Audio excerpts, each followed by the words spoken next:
It was after 3 in the morning, pouring with rain and colder than a witch's tit, but the weather suited his mood. He could have followed the sun and gone to his villa on the Amalfi Coast, but the Western Cape in winter was exactly what he was looking for. He knew the nearby tourist town would be quiet at this time of year, and he would be alone. But for the staff he kept on retainer.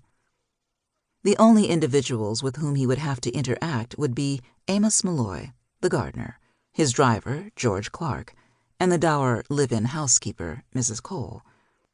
The woman had worked and lived there for nearly 3 years, and nobody knew much about her, other than she kept to herself, for the most part, got her work done almost as if by magic, and excelled at wish fulfillment. No matter how crazy the request, Mrs. Cole could arrange it. Recommended by his attorney, the woman was a gem, and Miles guarded her jealously. This house was more hers than his. She lived here full-time, while he visited once or twice, if he was lucky, a year. There really was no need to have her here all year round, but for the fact that Miles was afraid he'd lose her to a better position if he offered her only part-time employment. He'd rather pay her handsomely and retain her services full-time than lose her. When he found someone he could trust to do a job the way he wanted it done, he'd move heaven and earth to secure their loyalty.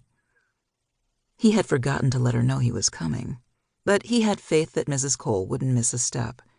The house would be fully stocked and operational in no time at all. God, he was exhausted.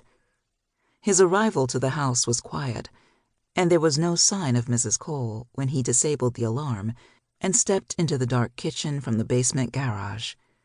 While Miles thought nothing of waking her, he didn't feel like interacting with anyone at the moment and wanted to avoid her till morning.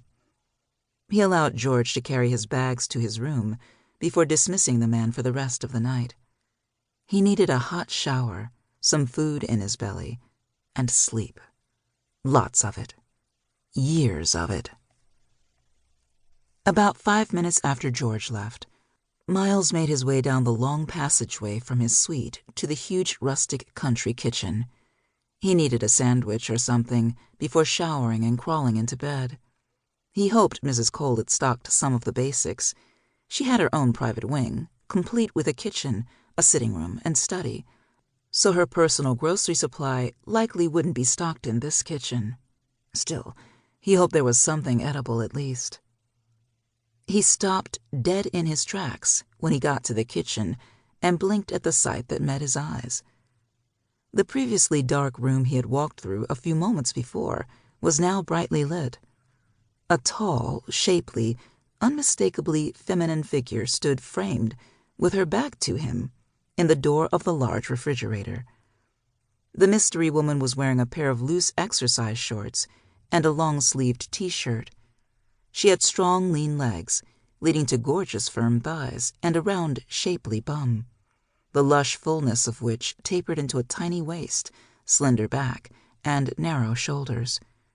Her long, long hair cascaded almost to her waist and rippled with every move she made. She hummed softly to herself as she rummaged around in his fridge. Miles had no idea who this trespasser was or what she was doing there, but she gave him an instant, aching hard-on, even before he saw her face, and he didn't like it. Not one bit. This was not conducive to a peaceful holiday. He didn't need the distraction of an unwelcome attraction to some intrusive stranger who had no business being in his house. At best, she was related to one of the staff, Mrs. Cole's daughter, perhaps.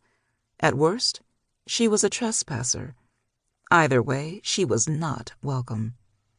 She turned, her slender arms full of ingredients, and shut the fridge door behind her with a cheeky hip thrust. She lifted her head and hissed in shock when she saw him, and he took petty satisfaction in startling her as much as she had stunned him. She had brown eyes, he noted grimly, so dark and intense it was hard to differentiate between iris and pupil. Those disturbing eyes were set beneath lovely, perfectly arched dark brows and between thick, long lashes. Her face was a delicate oval with lush pink lips, a slightly dented chin, and high